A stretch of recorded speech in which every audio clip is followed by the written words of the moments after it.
Hello, my dears. This is Dmitri. I present to you a new heartfelt story. After the funeral service, Father Pavel quietly approached Elena, standing by the open coffin. His usually firm voice trembled with emotion when he asked, "Are you the wife of the deceased?" Elena nodded, without taking her eyes off Dmitri's peaceful face. "Yes, he is my husband." The priest looked back at the few people present in the church and said words that turned her world upside down. "Call the police immediately and do not let anyone out of the church." Elena felt the ground slipping from under her feet. Fragments of thoughts flashed through her head that the priest might have suffered from the stress of a long service. "What happened, Father Pavel?"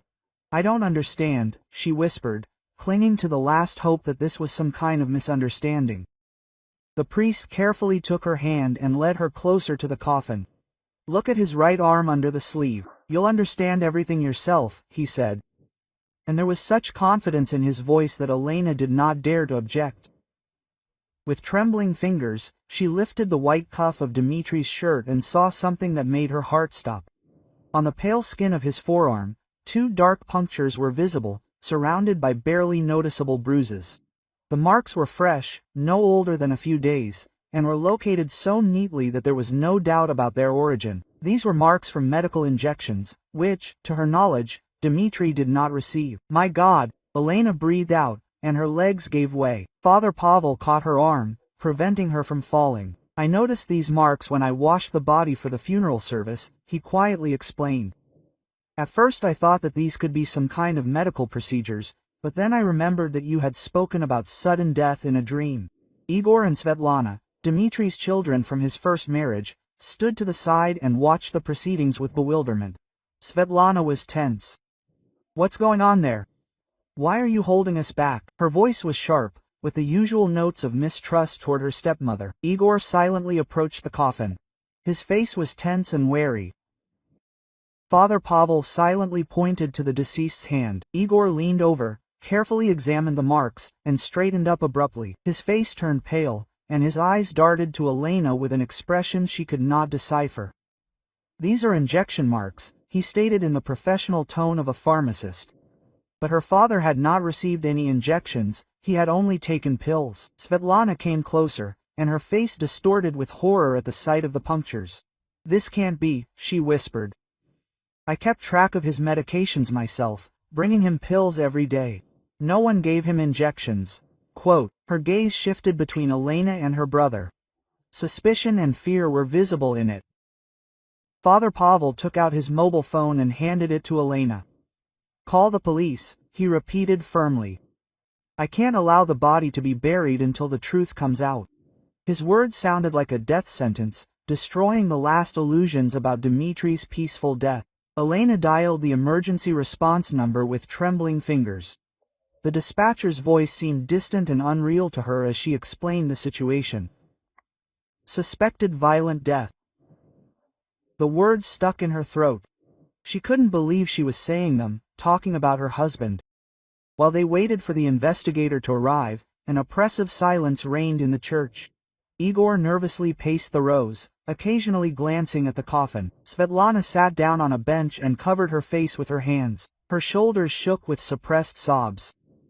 Elena stood next to Father Pavel, feeling like a stranger in this suddenly changed world. Half an hour later, Investigator Kravtsov, a middle-aged man with tired eyes and sitting temples. He introduced himself with restraint and immediately approached the coffin for inspection. His professional gaze lingered on the injection marks, and he took out a magnifying glass to examine them more closely.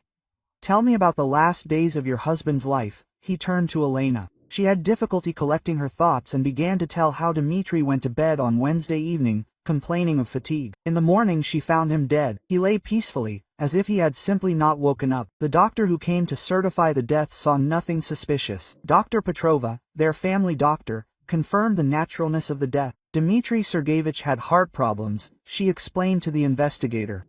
Ischemic heart disease, hypertension. At his age, sudden cardiac arrest in sleep is not uncommon, but now her words sounded completely different in light of the traces discovered.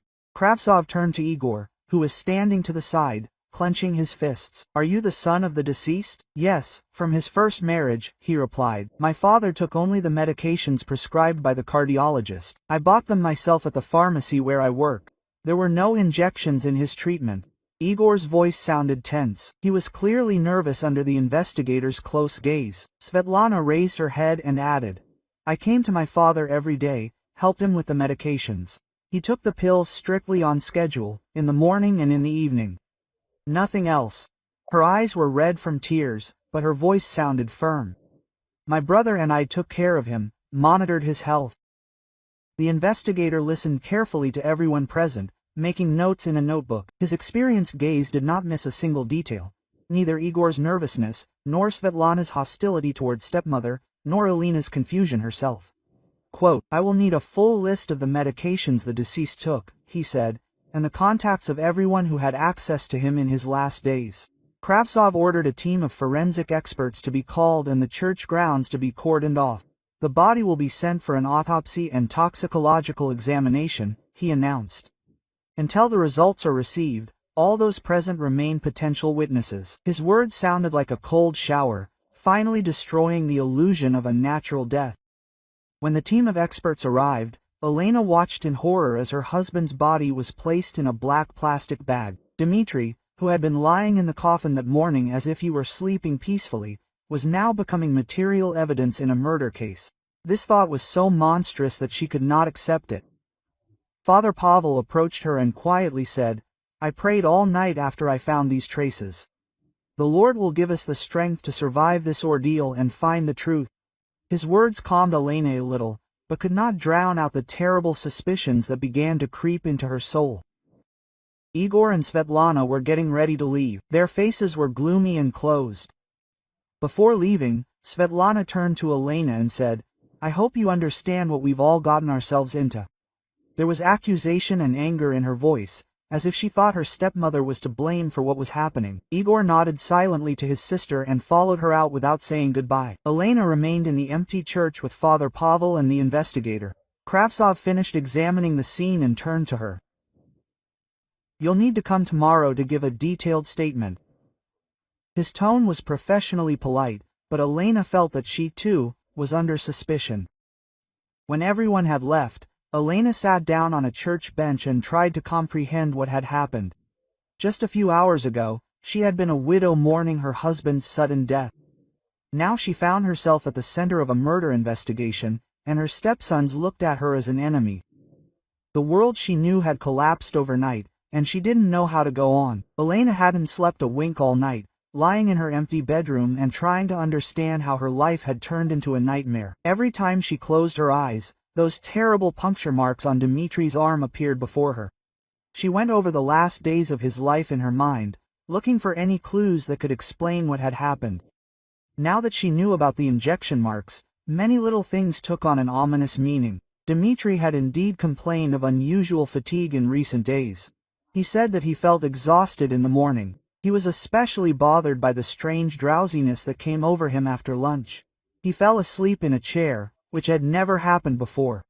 She remembered how on Monday he had complained of dizziness when he got out of bed. At the time, she had attributed it to the pressure surges from which he had suffered for several years. But now these symptoms formed an alarming picture, as if someone was gradually poisoning her husband. At 7 a.m. the phone rang, breaking the silence. Svetlana's voice was harsh and accusatory. "I hope you're happy with what you did yesterday." Elena tried to object, but Pacharitsa wouldn't let her speak. "You deliberately set this priest against us to divert suspicion from yourself." "Svetlana, I understand that you're upset, but I'm shocked by everything that's happening," Elena tried to explain. "Father Pavel noticed these traces himself. I have nothing to do with it." But the receiver was already ringing shortly. Svetlana hung up, not wanting to listen to anything. Elena understood her stepson's reaction, but their hostility caused additional pain. In 7 years of marriage to Dmitri, she had never been able to find a common language with his children. They saw her as an outsider who had taken the place of their late mother, and now suspected her of murdering their father. Around 10 a.m., the doorbell rang. Igor stood there, his face gloomy and his shoulders drooping. He looked as if he had aged several years overnight. Quote, "Can I come in?" he asked quietly. We need to talk. They went into the living room, where the memorial candles had stood just the day before. Igor sat on the edge of the sofa and was silent for a long time, choosing his words. Quote, "I've been thinking about what happened all night," he finally said, "and realized that we should figure it out together, rather than blame each other. I'm afraid for my reputation," he admitted, looking at the floor. "I've been working in a pharmacy for 10 years now. I have access to any medication. If the investigator decides that I was involved in my father's death, my career will be ruined." There was despair and fear in his voice, which he tried to hide behind a show of determination. Elena felt sorry for him. Igor had always been quiet and withdrawn, the complete opposite of his impulsive sister. He devoted his life to pharmaceuticals, was proud of his knowledge and professionalism. Now all of this was under threat due to suspicions of murder. "I suggest that we join forces," Igor continued. "Tell me everything you remember about my father's last days. Maybe together we can find some clues." Quote. Elena nodded, feeling relieved that at least one of her stepsons was ready to believe her. She told him about Dmitri's complaints of fatigue, drooping and drowsiness, about dizziness and unusual weakness. Igor listened attentively, asking clarifying questions from time to time. His professional knowledge helped analyze the symptoms and look for possible causes. "It looks like gradual poisoning," he concluded. "Someone could have been giving her father small doses of some drug to weaken his body before the decisive blow." The thought that the murder had been planned in advance was especially horrifying. Elena stood up and went to Dmitri's desk. "Maybe we should look at his documents?" she suggested. Suddenly there was something important there. Igor agreed, and they began to look through the folders with papers. In one of the folders, Elena found a will drawn up 2 years ago. She showed it to Igor, and he carefully read the document. As he read, his face turned pale and his hands began to tremble. "I didn't know about this," he whispered.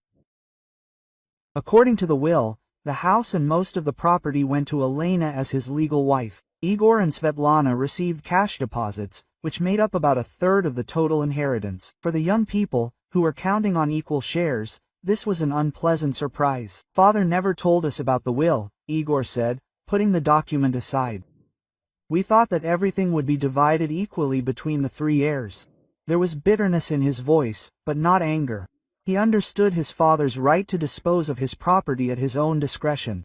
Elena felt awkward. She knew about the will, but considered it inappropriate to discuss it during her husband's lifetime. Now she understood that this secret could become an additional motive for suspicion. "Dmitri wanted me to have a roof over my head," she explained. "He was worried about my future." Igor nodded with understanding. "I don't blame you," he said. "Father had the right to decide for himself. It just explains why the investigator might suspect us of mercenary motives." They both understood that the will made all the heirs potential suspects. At that moment, a letter was dropped into the mailbox. Elena went out onto the landing and found an official envelope with the seal of the investigative committee. Inside was a summons for the following day to give detailed testimony in the case of the death of Dmitri Sergeyevich Morozov. She showed the summons to Igor, and he smiled grimly. "So the case has been officially opened," he stated. "Now we are all suspects." The word murder was not spoken out loud, but hung in the air, poisoning the atmosphere. Elena sat down in the chair where Dmitri usually sat and tried to imagine tomorrow's interrogation. She had to answer questions about motives, possibilities, and alibis. The investigator would look for contradictions in her testimony, check every word. "I'm scared," she confessed to Igor. "I've never dealt with the police. I don't know how to behave." Quote. Igor approached her and awkwardly put his hand on her shoulder. "The main thing is, to tell the truth," he advised. "The lie will still be revealed, and the truth will help find the real killer." They looked through Dmitri's documents for another hour, but found nothing suspicious. Ordinary papers, pensioners' certificates, bills, medical reports, no hints of enemies or conflicts that could lead to murder. When Igor was about to leave, he stopped at the door and turned around. "Whatever happened, I don't believe that you could harm your father," he said. "You loved him, it was obvious." These words warmed Elena's soul a little, showing that not everyone was against her. After he left, The house seemed especially empty and cold. Elena wandered through the rooms, remembering the happy years with Dmitri. They met at work when she was 35 and he was 50. He was a kind and reliable man who gave her a sense of security. Now this world had collapsed, and she found herself alone in the face of terrible accusations. Tomorrow she would face her first interrogation in the case of the murder of her own husband. The thought of this was so absurd that it seemed like a bad dream. Elena took out of the closet a black dress in which she was going to go to the investigative committee. She wanted to look decent and inspire confidence, but she understood that appearance would not help if the investigator had already formed a certain opinion about her. In the evening, she tried to eat, but the food wouldn't go down. Nervous tension squeezed her stomach, and her thoughts rushed between fear for the future and the pain of loss. Dmitri was not just her husband, but also her best friend, with whom she shared all her joys and sorrows. Now she had to prove that she did not kill the man she loved more than anything in the world. The absurdity of the situation was striking, but this was the reality. Tomorrow, a new stage in her life would begin, the life of a murder suspect. Like this video so that YouTube understands that you are interested in video stories like this and recommends more quality stories. The investigative committee greeted Elena with cold corridors and the smell of government furniture. She walked behind the guard, trying to hold herself up straight, although her legs were shaking from nervous tension. In Kravtsov's office, not only the investigator was waiting for her, but also a stack of documents, which immediately attracted attention with its thickness. Kravtsov gestured to the chair opposite his desk and opened the folder with the examination results. His face was expressionless, but Elena noticed how he was carefully studying her reaction to each word. "Preliminary toxicology results are ready," he said, without looking up from the papers.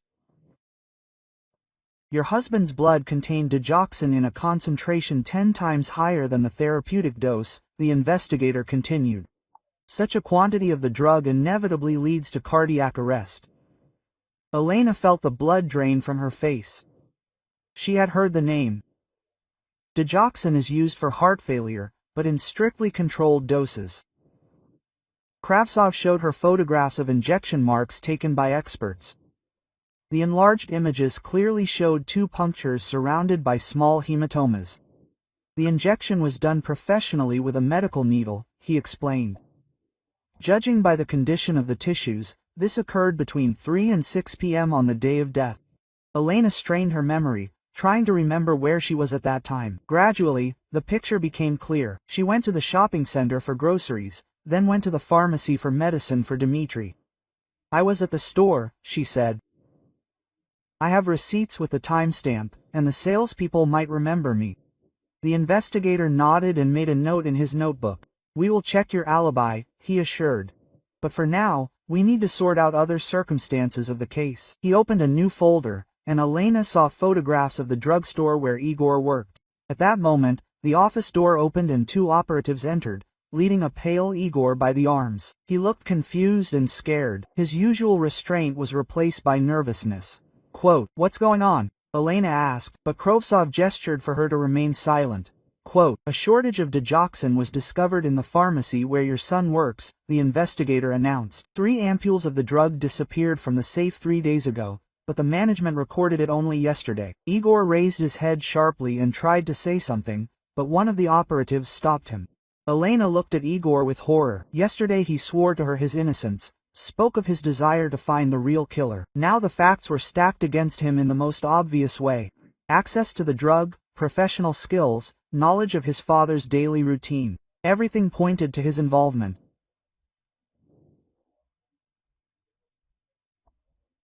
"Igor Dmitrievich, you are being detained to testify on suspicion of murder," Kravtsov said officially. Igor tried to meet Elena's eyes, but she turned away, unable to bear his gaze. Too many coincidences pointed to his guilt. When Igor was taken away, a woman's scream was heard in the corridor. Svetlana, having learned about her brother's arrest, fell into hysterics. Her voice echoed through the corridors of the investigative committee. "This is all you're doing. You are setting us up to get the inheritance." Elena left the office and saw Svetlana, who was sobbing on a bench, surrounded by curious glances. Her face was distorted with grief and anger, her hair was disheveled, and her mascara was smeared across her cheeks. "You killed father and now you want to destroy us," she screamed, pointing a trembling finger at the stepmother. "Svetlana, calm down," Elena tried to cut her off, but the girl only burst into tears harder. Igor and I loved our father more than anything in the world. We would never harm him. Her words sounded sincere, but for the first time Elena realized the full depth of hatred that her sons felt for her. Kravtsov left the office and looked sternly at Svetlana. "Stop being hysterical," he said. "Your brother was detained on the basis of facts, not someone's machinations." He turned to Elena. "You also need to know something about motives." They returned to the office, where the investigator opened another folder. "We have studied the financial situation of your family," he began. It turned out that life insurance for the amount of 2 million rubles was issued in the name of the deceased. Elena nodded. She knew about this insurance. Dmitry issued it 2 years ago. "You are listed as the beneficiaries of the policy," Kravtsov continued. "This gives you a serious financial motive for the murder." The investigator's words sounded like a blow. Elena understood that the insurance really made her the main suspect, although she had not even thought about this money.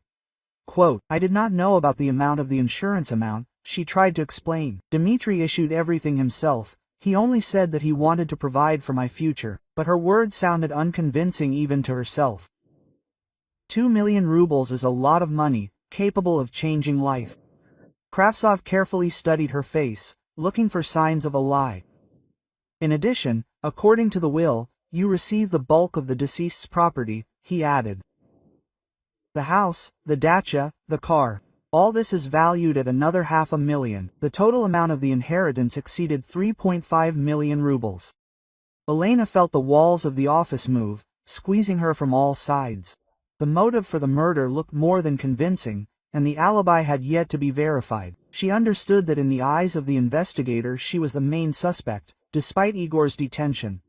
Quote, "You remain under suspicion," Kravtsov officially informed her. "Do not leave the city without permission and appear at the first request." Quote, he handed her a document on his own recognizance not to leave. Elena signed with a trembling hand, realizing that she was now officially involved in a murder case. Leaving the investigative committee building, she saw a group of journalists waiting at the entrance. Someone had already leaked information about the high-profile case, and now Dmitry's death was becoming public knowledge. Elena hastily covered her face with her purse and quickly walked to the bus stop. On the bus, she felt the curious glances of passengers. It seemed to her that everyone already knew about her involvement in the murder investigation.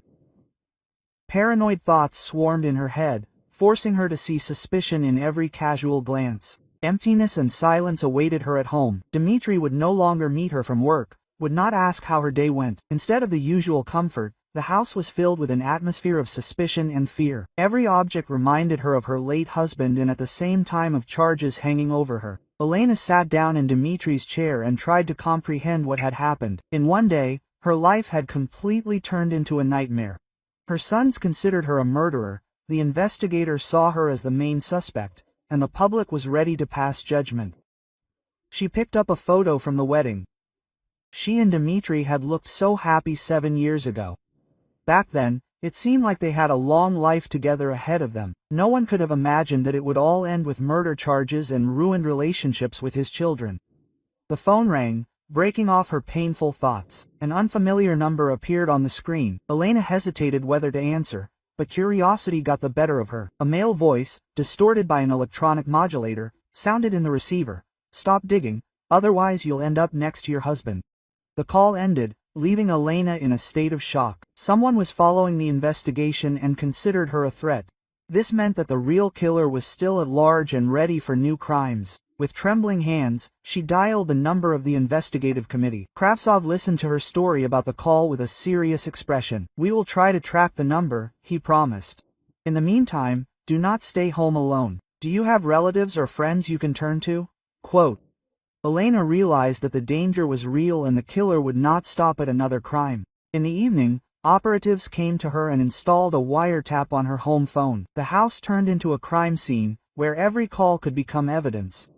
Elena felt like a prisoner in her own home, surrounded by invisible threats and suspicions. 2 days later, Igor was released on bail, but his world had already collapsed. The pharmacy management suspended him from work until the circumstances were clarified, and his colleagues looked at him with suspicion or fear. 10 years of impeccable service were crossed out by one suspicion of stealing a deadly drug. He came to Elena with eyes swollen from lack of sleep and trembling hands. "I did not take digoxin from the pharmacy," he said, barely crossing the threshold. "I swear, on the memory of my father, I would never harm him."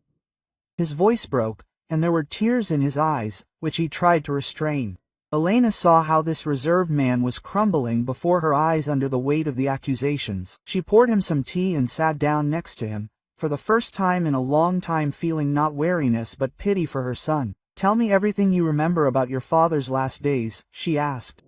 "Maybe together we can find something important." Igor nodded and began to remember, clinging to every detail like a life preserver. Gradually, fragments of conversations with Dmitri emerged in Elena's memory. On Wednesday evening, he mentioned a visit from a doctor who came during the day. "The doctor said that I needed vitamins to support my heart," my husband said, showing me the injection site on his arm. At the time, she did not attach any importance to this, deciding that the local doctor had prescribed additional treatment. "My father really did talk about some doctor," Igor confirmed. "I even asked why he needed injections if the cardiologist had only prescribed pills." Dmitri replied that a young specialist from the cardiology center recommended a course of vitamin injections to strengthen the heart muscle. This explanation seemed logical, and Igor did not go into details.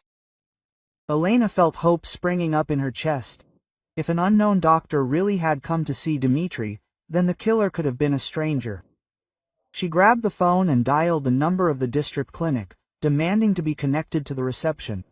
"We have not sent anyone to Dmitry Sergeyevich Morozov," the nurse on duty reported after checking the database. "His local doctor, Petrova, has been on vacation for 2 weeks." Elena asked for the cardiology center's phone number and received a similar answer.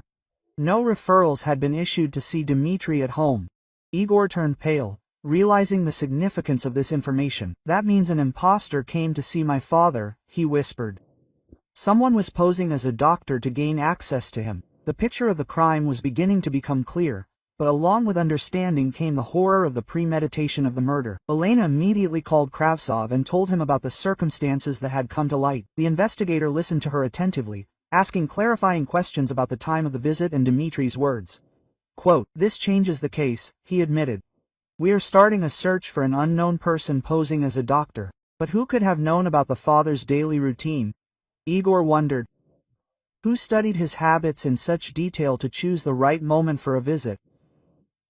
This question hung in the air, forcing them to think about the motives for the crime. The murder was clearly planned in advance and carefully. Svetlana arrived in the evening, having learned from her brother about the new circumstances of the case. Her hostility towards her stepmother was replaced by confusion and fear. Quote, "Dad really did talk about a doctor's visit," she confirmed. "But I thought it was a routine checkup and didn't ask any questions." She remembered that Dmitry had called the doctor young and pleasant to talk to.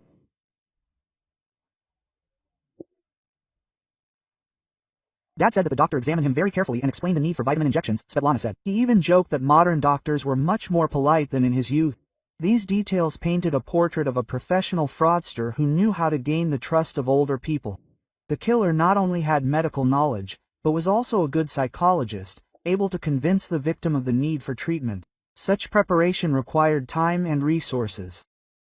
Kravtsov arrived at their home an hour after the call. He listened carefully to the testimony of all three, writing down every detail in a notebook. "We will check all medical institutions in the city," he promised. Perhaps one of the employees noticed suspicious questions about your addresses or health condition. The investigator also ordered to question neighbors who could have seen the unknown doctor. "We need to make a composite sketch of the suspect," he explained. Every detail of his appearance could be the key to his capture. Elena felt the weight of suspicion begin to fall from her shoulders. For the first time in several days, Igor looked hopeful. "So, I'm not the main suspect?" he asked the investigator. Kravtsov nodded. "The version with an outside killer seems more likely, but we will make final conclusions after checking all the facts." Svetlana approached Elena and awkwardly touched her hand. Quote, "Forgive me for those terrible words," she said quietly. "I was in shock and looking for someone to blame." Elena nodded with understanding. Grief makes people behave irrationally, look for simple explanations for complex tragedies. When the investigator left, The three of them sat down at the kitchen table where they had previously dined with Dmitri. The atmosphere in the house had changed. Instead of mutual suspicions, there was a sense of common misfortune. They were not enemies, but victims of something cruel. Who could hate my father so much? Svetlana thought out loud. He was a kind person. He did not offend anyone. Igor agreed with his sister. Dmitri led a quiet life of a pensioner, had no enemies or serious conflicts. The motive for the murder remained a mystery. Elena remembered the insurance and inheritance, which made her the main beneficiary. What if the killer wanted to frame me? She suggested, staging the murder so that suspicion would fall on the wife. This version explained the choice of digoxin and the professionalism of the injection. Igor thought about her words. Then the criminal must have known about the will and insurance, he concluded. This narrows the circle of suspects to people dedicated to family affairs. But which of their acquaintances could have such information and medical skills at the same time? Quote, they sat until late at night, going over possible motives and suspects. The list was depressingly short. Most of Dmitri's acquaintances were the same pensioners, incapable of such a sophisticated crime. The killer remained a ghost, without a face or a name. Before leaving, Svetlana hugged her stepmother for the first time in their 7-year relationship. We need to stick together, she said. Daddy wouldn't forgive us for having a fight at a time like this. Igor nodded, agreeing with his sister. Paradoxically, his father's death brought them closer together, forcing them to forget old grievances. Left alone, Elena felt a mixture of relief and anxiety. The version with an outside killer removed suspicion from the family, but meant that the criminal was still at large. Someone had carefully planned Dmitri's murder and could repeat their plan with other victims. She locked all the locks and checked the windows, feeling like a target of an invisible enemy. An anonymous threatening call showed that the killer was following the investigation and was ready for new crimes. The night promised to be long and disturbing. In the bedroom, Elena could not fall asleep for a long time, listening to every sound. The house, which had once been a refuge, now seemed like a trap. Somewhere in the city, a man was walking who had cold-bloodedly killed her husband and threatened her. Tomorrow was to continue search for the truth, but for now she remained defenseless against an unknown threat. If you like this story, subscribe to the channel so you don't miss new videos. The next morning, Kravtsov began to go around the neighbors, hoping to find witnesses to the visit of the mysterious doctor. First, Aunt Klava responded from the apartment opposite, an elderly woman who spent most of her time at the window, watching the life of the entrance. Her eyes lit up with interest when the investigator explained the purpose of the visit. Of course, I remember this doctor, she perked up, seating Kravtsov at the table and pouring tea. Young, so pleasant in a white coat, went up to Dmitri Sergeyevich on Wednesday at about 3 o'clock in the afternoon. She described the stranger's appearance in detail. Tall, slender, dark hair neatly styled, with a medical bag in his hands. Aunt Klava remembered that the doctor seemed unusually young to her for home visits. Usually experienced doctors visit old people, but this one was just a boy, she reasoned. But he greeted her politely when we met in the elevator. He said that he had been sent for a consultation by the cardiology center. The investigator asked her to remember as many details of his appearance as possible. The woman closed her eyes, trying to reconstruct the picture in her memory. About 20, maybe a little more. Dark eyes, straight nose. He spoke quietly, intelligently. These details would help to create a photo fit of the suspect. The janitor Semyonich, whom Kravtsov found in the yard, added important details. He saw the stranger leave the entrance about half an hour after the visit.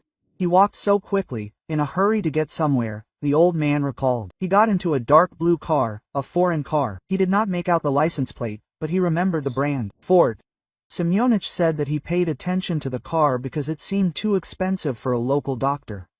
Quote, our doctors don't drive cars like that, he noted. He thought it was some private owner. He had rich clients. The car didn't stay at the entrance for long and left immediately after the driver appeared. Returning to Elena, Kravtsov asked her to examine Dmitri's personal belongings again. Perhaps the killer left some traces of his presence. A business card, a note, or a phone number. Elena led him to her husband's office, where documents and notebooks lay on the desk. In the old notebook that Dmitri had been using for the past few months, Elena found an entry made in an uncertain handwriting. Dr. Volkov, cardiologist, It was written on one of the pages, and a mobile number was listed next to it. The entry looked fresh, the ink had not yet faded. This number was written down 3 days ago, Kravtsov determined based on the handwriting and the location of the entry. Your husband probably received a call from this Volkov and wrote down the contact information. The investigator photographed the page and immediately passed the number to the technical service for verification. Elena did not remember Dmitry mentioning a call from a new doctor, but in recent days he had been absent-minded and could not tell her about this conversation. He sometimes forgot to share such trifles, she explained, especially if it concerned his health. He did not want to bother me unnecessarily. An hour later, the technician was given a preliminary answer. The SIM card was registered to forged documents. The passport in the name of Alexei Volkov turned out to be a fake. Moreover, the number was disconnected the day after Dmitry's death, which confirmed the connection with the crime. The killer carefully planned the operation, Kravtsov concluded. Forged documents, a disposable phone, medical disguise. Everything points to professional training. This level of organization required serious resources and experience in criminal activity. In the evening, Igor and Svetlana came to Elena. They looked depressed, but no longer hostile. The events of the past few days forced them to reconsider their attitude towards stepmother and each other. Quote, "We came to ask for forgiveness," Svetlana said without looking up, "for all the terrible things they said to you." Igor nodded, supporting his sister. "We were blinded by grief, but we looked for someone to blame among our loved ones," he admitted. They did not want to believe that a stranger had killed their father. Now that the facts pointed to an external enemy, their anger was replaced by a feeling of guilt for the unfair accusations. Elena hugged both her stepsons, feeling the ice of many years of alienation melt. "We were all stressed," she said softly. "The main thing is that now we are together and can help the investigation find the real killer." Their common misfortune united them more than years of formal kinship. They sat down at the table where they used to dine with Dmitry and tried to understand the motives for the crime. Who could have planned my father's murder so carefully? Igor wondered. This is not a spontaneous crime, but a well-thought-out operation. The killer clearly knew the victim's habits and had access to medications. Svetlana remembered that in recent months, her father sometimes seemed anxious. "He received some letters that upset him," she said. "But when I asked, he brushed them off, saying that it was nonsense. Perhaps these letters were related to threats or blackmail." Elena confirmed Pacheritz's observation. Dmitry really had become nervous lately, often checking his mail and quickly hiding some envelopes. "I thought it was a problem with utility bills or a pension," she admitted. "Did not want to interfere in his affairs." Igor suggested searching his father's office more thoroughly. Perhaps Dmitry had kept those mysterious letters or other documents related to the threats. If someone was stalking him, there should be traces left, he reasoned. Father was a neat man, he did not throw away important papers. They spent several hours sorting through the contents of cabinets and drawers. Most of the documents were related to everyday matters: bills, certificates, correspondence with official institutions. But in one of the folders, Svetlana found an envelope with no return address, hidden between the pages of an old calendar. Inside the envelope was a piece of paper with text typed on a computer. "You ruined my life. Now it's my turn," the short message read. The date on the postmark showed that the letter had been sent a month ago. There were no signatures or indications of the sender. Elena felt a chill in her chest as she read these lines. Someone had planned revenge on Dmitry a month ago and had now carried out the plan. "We need to give this to the investigator immediately," she said in a trembling voice. "This could be the key to solving the crime." Kravtsov arrived half an hour after their call. He carefully examined the letter, without touching it with his hands so as not to damage any fingerprints. "This is serious evidence," he confirmed. "We will check the paper, ink and printing method. Perhaps we will be able to establish where and when the message was made." The investigator also ordered a check of all the post offices in the area from which the letter could have been sent. CCTV cameras could have recorded the sender if he had not taken additional precautions. "The killer is starting to leave traces," Kravtsov noted. "This is a good sign for the investigation." Late in the evening, when everyone had left, Elena was left alone with her thoughts. The house no longer seemed like a safe haven. Someone had planned her husband's death a month ago and could come back for her. The anonymous letter showed the depth of the killer's hatred for Dmitri. She locked all the doors and windows, but the feeling of unease did not leave her. Somewhere in the city, a man was walking around who had cold-bloodedly planned and committed a murder. His motives remained a mystery, but his determination to take revenge was obvious. Elena understood that as long as the killer was free, none of Dmitri's loved ones could feel safe. The phone rang around midnight, making her jump in surprise. The same unfamiliar number appeared on the screen as last time. Elena hesitated whether to answer, but curiosity and the hope of hearing something important made her pick up the phone. "You didn't listen to the warning?" The same distorted voice rang. Continuing to dig. "That was a mistake." Quote. The call ended, leaving Elena in a state of panic. The killer had been monitoring the investigation and knew about the letter they had found. This meant that he was much closer than she thought. I recommend listening to these two stories that you see on the screen. I am sure that you will like them, and in the comments to this video you will find a link to a selection of the best stories from all over the internet. Thank you for watching. In the morning, Kravtsov called Elena with important news. The operatives analyzed the recordings of city surveillance cameras and found a dark blue Ford, which left the area on the day of the murder. "We found the car," the investigator said. The car was abandoned on the outskirts of the city in an industrial area. The license plates turned out to be fake, as we assumed. Elena felt a surge of hope. Each new piece of evidence brought her closer to solving the mystery. Kravtsov explained that the car was discovered only yesterday because it was parked in an abandoned garage between warehouses. Local residents rarely went to that part of the area, so the car could have stood there for weeks unnoticed. "Criminalists are already working on the car," the investigator continued. "A preliminary examination revealed interesting results. A medical bag with drug residue was found in the trunk." Elena squeezed the phone tighter. This was the first piece of material evidence directly linking the killer to the crime. An hour later, Kravtsov arrived at her home with a detailed expert report. 3 empty ampoules of Dexin and several disposable syringes were found in the medical bag. "The serial numbers of the ampoules match the batch stolen from the pharmacy where your son works," he explained. This finally removed suspicion from Igor. He was a victim of theft, not an accomplice. A more important discovery was a dark blonde hair found on the headrest of the driver's seat. "The killer carefully erased the fingerprints," Kravtsov said. "But he did not notice several hairs. DNA analysis will help identify the criminal if he is in the database." Elena understood that this could be a decisive piece of evidence. A receipt from a pharmacy kiosk, dated the day of the murder, was also found in the car.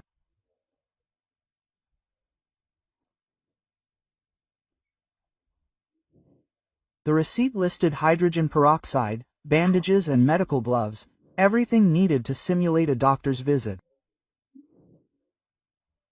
"The killer bought these things 2 hours before visiting your husband," the investigator clarified. While they were discussing the finds, Elena's phone rang. An unfamiliar number appeared on the screen, and she instinctively tensed, remembering the previous threats. Kravtsov gestured for her to answer. The technicians had already connected the equipment to track the call. Quote, "Stop digging, otherwise you will lie next to your husband," a familiar distorted voice sounded. This time the killer spoke longer. "You think you found my car? It won't change anything. I have plans for you and his children." Elena felt her blood run cold from these words. Kravtsov quickly wrote down every word, simultaneously monitoring the work of the technical equipment. The call lasted almost a minute, enough for partial tracking. Quote, "He's calling from a new number," the technician reported, but the signal was coming from the city center, the shopping center area. This narrowed the search area. After the call, the investigator decided to install round-the-clock security. "The threats have become specific," he explained. "The killer is not only monitoring the investigation, but also planning new crimes." 2 operatives were to be on duty at Elena's house in shifts. Elena felt like a prisoner in her own home, but she understood the need for security measures. The killer clearly lost his composure, since he started threatening on the phone. Quote, "He's nervous," Kravtsov noted. "This is a good sign. Scared criminals make mistakes." In the evening, when the investigator left, Elena tried to remember everything Dmitri had said in recent months. He really did seem worried, often mentioning some old cases, and was nervous for no apparent reason. Quote, "The past won't let go," he said sometimes, but did not explain what he meant. She decided to search her husband's office again, this time more systematically. In the bottom drawer of the desk, behind the folders with documents, she found an old notebook with notes from 5 years ago. Most of the pages contained ordinary notes, but one entry caught her attention. Gorshkov threatens witnesses. It was written in an uneven handwriting. He says that we will all pay for his term. The date of the entry coincided with the period of the trial, where Dmitri was a witness. Elena felt how the pieces of the puzzle began to fit together. She immediately called Kravtsov and told him about the find. Quote, Andrei Gorshkov, the investigator repeated. I know that name. I'll check it in the database now. Quote. A few minutes later he called back with details about the man who might have been the killer. Gorshkov Andrei Viktorovich, 42 years old, Kravtsov read out, convicted 5 years ago of large-scale fraud and bankruptcy of a construction company. Your husband was a key witness for the prosecution. The motive for revenge was becoming obvious. Gorshkov lost everything because of Dmitri's testimony. More disturbing news was that Gorshkov was released 2 months ago, having served his full sentence. He had enough time to plan his revenge, the investigator concluded. And enough anger to see the plan through to the end. Elena remembered the anonymous letters. Now their source was clear. Svetlana arrived late in the evening, having learned from Elena about new discoveries. She helped search for documents related to that old trial. In a folder with legal papers, copies of court records and correspondence with lawyers were found. My father was very worried about that trial, Svetlana recalled. He said that he did not want to drown anyone, but he was obliged to tell truth. Dmitri was an accountant in Gorshkov's company and discovered fictitious documents that were used for fraud. His testimony became the basis for the guilty verdict. From the documents it became clear that Gorshkov lost not only his business, but also his family. His wife filed for divorce during the investigation, taking the children. The house and property were confiscated to pay damages to the victims. 5 years in prison and a complete destruction of life, Svetlana summed up. It is not surprising that he was thirsty for a place. Kravtsov organized an urgent search for Gorshkov at all known addresses, but it turned out that after his release he was not officially registered anywhere. He lives in rented apartments and works unofficially, the operative reported. He is deliberately hiding from the attention of the authorities. The next morning, there was a breakthrough in the investigation. Igor, having studied Gorshkov's photo from the police database, recognized him as the man who had come to the pharmacy a week ago. He asked about digoxin and introduced himself as a medical student. Igor told the story. He said that he was writing a term paper on heart medications. He had studied the properties of the drug in advance, Kravtsov realized. He found out the dosages, methods of administration, side effects. This explains the professionalism of the murder. Gorshkov not only stole digoxin, but also studied in detail how to use it to simulate natural death. Igor remembered another detail. Gorshkov was interested in whether it was possible to buy medical syringes without a prescription. I explained that disposable syringes are sold freely, he said. At the time, it seemed like ordinary student curiosity. Now each question acquired a sinister meaning. The operatives began checking all medical stores cities where Gorshkov could buy syringes and other accessories. CCTV cameras at some points could have recorded his visits. We're narrowing the circle, Kravtsov assured. We'll find his hideout soon. But Gorshkov got ahead of the police. In the evening, Elena received an SMS from an unknown number. Let's meet today at 10 p.m. at the cemetery near my husband's grave. Come alone, otherwise your sons will suffer. Quote, the message was signed. And Gorshkov. The killer decided to finish what he started. Elena immediately showed the message to the guards, who passed it on to Kravtsov. The investigator categorically forbade her to meet him. It's a trap, he warned. Gorshkov had lost his mind from thirst for the place. He was capable of anything, but Elena understood that the threat to her stepsons was real. Kravtsov organized an operation to detain Gorshkov at the cemetery. Snipers took up positions. Operatives surrounded the area.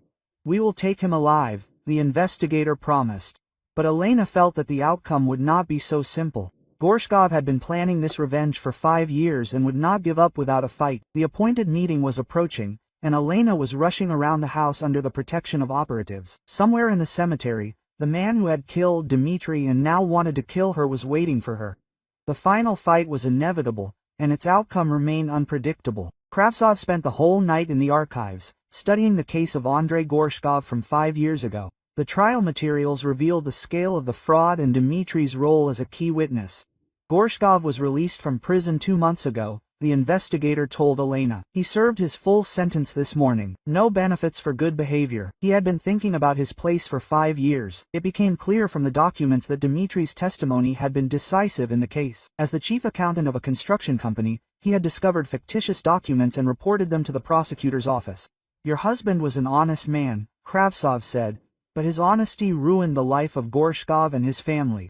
The investigator read out the details of the sentence: confiscation of property, divorce from his wife, deprivation of parental rights. Gorshkov lost not only his business, but also his children, whom his wife had taken to another city. 5 years in prison had given him enough time to cultivate hatred, Kravtsov concluded, and to plan the perfect revenge. Elena listened to these details with growing horror. She understood that Dmitri had done the right thing by reporting the fraud, but the price of his honesty had been too high. He had never told me about threats, she admitted. Probably, he didn't want to scare me. Now this secrecy has cost him his life. Kravtsov showed her a photo of Gorshkov from the prison file. A middle-aged man with stern features and cold eyes. He has changed in 5 years of imprisonment, the investigator explained. He became thinner, tougher. Prison made a different person out of him. Elena tried to imagine how this man gained her husband's trust, pretending to be a caring doctor. The folder with the case materials contained letters that Gorshkov wrote from prison. Most of them were addressed to his wife, begging her not to get a divorce and not to deprive him of their children. She did not answer the letters, Kravtsov said. Filed for divorce 6 months after the verdict. This finally broke his psyche. Gorshkov's last letters were full of anger and plans together. He described in detail how he would punish everyone who ruined his life. Dmitry Morozov is first on the list, the investigator quoted. He will pay for every day of my imprisonment. These lines were written 3 years ago, showing how long the murder plan had been brewing. Elena remembered the strange letters Dmitri had received in recent months. Now she understood their source. Gorshkov was preparing the ground for revenge by intimidating the victim. Where are these letters? Kravtsov asked. We need to compare the handwriting and find other evidence. Elena took him to her husband's office, where the correspondence was kept. In a drawer of the desk, they found 3 more anonymous messages. You ruined my life, now it's my turn, one of them read. Soon you will understand what it is to lose everything, was written in another. The third letter contained a specific threat. I know where you live. I know your daily routine. Get ready. The handwriting examination confirmed that all the letters were written by one person. Gorshkov did not hide his handwriting, the expert noted. He wanted the victim to know who was stalking her. It was psychological torture preceding physical murder. Dmitri lived in fear for months, not sharing his experiences with his loved ones. By midday, Igor was brought to the investigative committee to identify the suspect. He was shown several photographs, including a picture of Gorshkov. This is him, Igor said confidently, pointing to the right photo. The same student who asked about Digoxin. Only then he looked younger, without a beard. Igor remembered the details of that visit to the pharmacy. Gorshkov introduced himself as a medical student writing a term paper on heart medications. He asked very specific questions, Igor said. He was interested in dosages, methods of administration, time of action. I thought he was really studying pharmacology. He was not studying pharmacology, but methods of murder, Kravtsov noted gloomily. Each question was part of the crime plan. Gorshkov conducted reconnaissance not only in the pharmacy, but also in other places. He studied Dmitri's daily routine, the layout of the house, the family's habits. The murder had been planned for months. The detectives went to Gorshkov's last known address, a rented apartment in the old part of the city. The landlady reported that the tenant had moved out the night before without warning. He was a strange man, she said. Quiet, withdrawn, he hardly left his room, only went for groceries. In the apartment, they found traces of careful preparation for the crime. On the table lay medical reference books, printouts on the effects of digoxin, a diagram of Dmitri's house. He studied the victim like a scientist studies a test subject, one of the detectives said. Every detail was thought out in advance. A more sinister find was a list of names of other witnesses in the case from 5 years ago. Dmitri's name was crossed out with a red pen, and the rest remained untouched. He has a plan for the place and other people, Kravtsov realized. Dmitri was only the first victim. The investigator immediately organized protection for the remaining witnesses. Scraps of letters from Gorshkov's ex-wife were found in the trash. She categorically refused to restore their relationship and forbade him from seeing his children. "You destroyed our family with your greed," she wrote.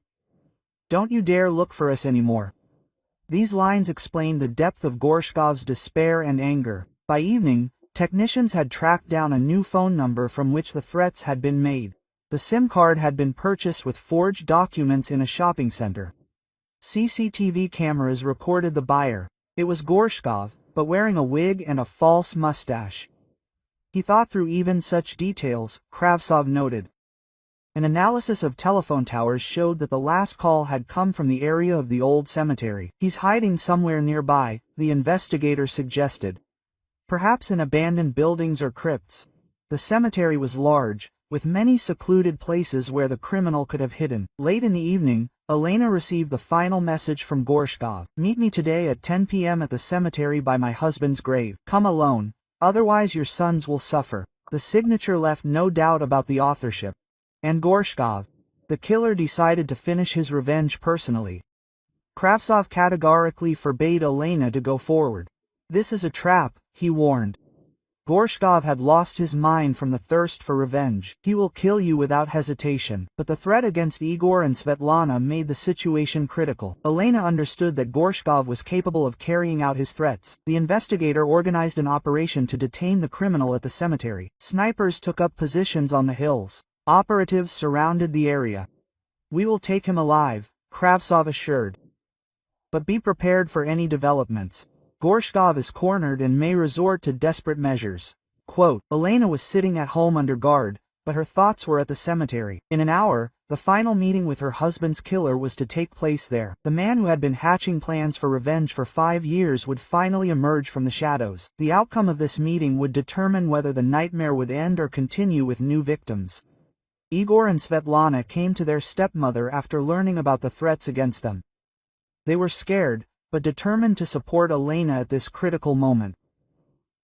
"We will not let him destroy what is left of our family," Svetlana said. For the first time in many years, they truly felt like a single family, united by a common misfortune. The time was approaching the appointed meeting, and the tension was growing with every minute. Somewhere in the darkness of the cemetery, a man obsessed with a thirst for revenge was hiding. 5 years in prison and a lost life turned him into a killing machine. Tonight, the fate of all participants in this tragedy was to be decided.